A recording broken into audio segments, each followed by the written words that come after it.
আমাদের সমাজের মুসলিমদের মধ্যে দুই শ্রেণীর মুসলিম আছে।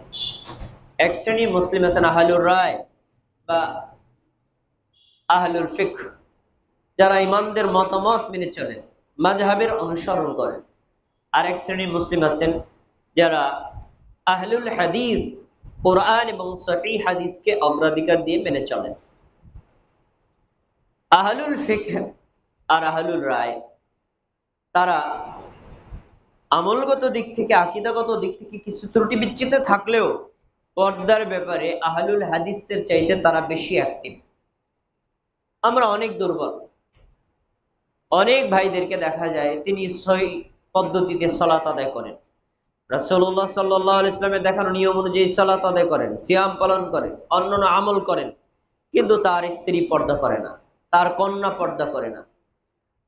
তিনি নিজেকে ভালো মুসলিম বলে দাবি করেন, কিন্তু তার পরিবারের কার্যক্রম দেখলে এটা আসলে ভালো মুসলিম বলে প্রমাণিত হয় না। যার প্রমাণ আমরা দেখতে পাই দুইটা জায়গাতে। একটি হলো ঈদের দিন দেখা যায় কোন ব্যক্তি ভালো মুসলিম, মাথায় টুপি আছে, পুরা একদম টাকরু পর্যন্ত জুব্বা আছে, কিন্তু মেয়ের মাথায় কাপড় নাই, স্ত্রীর বুকে ওড়না নাই, অবাধে চলাফেরা করছে। তারা মনে করছে যে ভাই এই সকল পোশাকের বিধান মনে হয় শুধু পুরুষদের জন্য, নারীদের জন্য লাগে না। অথবা মনে করে নিছে এটা সারা বছর লাগে, ঈদের দিন ছাড় আছে, এমনটি অনেকে মনে করেছেন। আর দেখা যায় বিভিন্ন অনুষ্ঠানে আমরা কত বড় আল্লাহর ওয়ালি, অথচ নিজের মেয়ের বিয়েতে, ছেলের বিয়েতে, বিবাহের অনুষ্ঠানে, আনন্দ অনুষ্ঠানে দেখা যায় যে সেখানে নিজের মেয়ে, নিজের কন্যা, নিজের স্ত্রী, নিজের মা, নিজের বোন বেপর্দায় চলছে।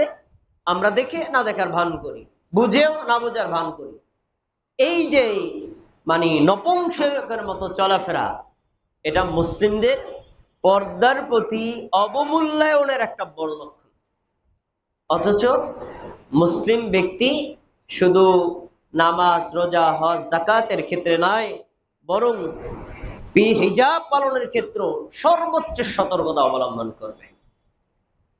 ভাইয়েরা আমার, আমরা এখানে যারা উপস্থিত আছি, আমার বিশ্বাস আপনারা সবাই চান ব্যক্তিগতভাবে, পারিবারিকভাবে, সামাজিকভাবে, রাষ্ট্রীয়ভাবে হিজাবের বিধানগুলো শতভাগ মেনে চলতে, আমার বিশ্বাস।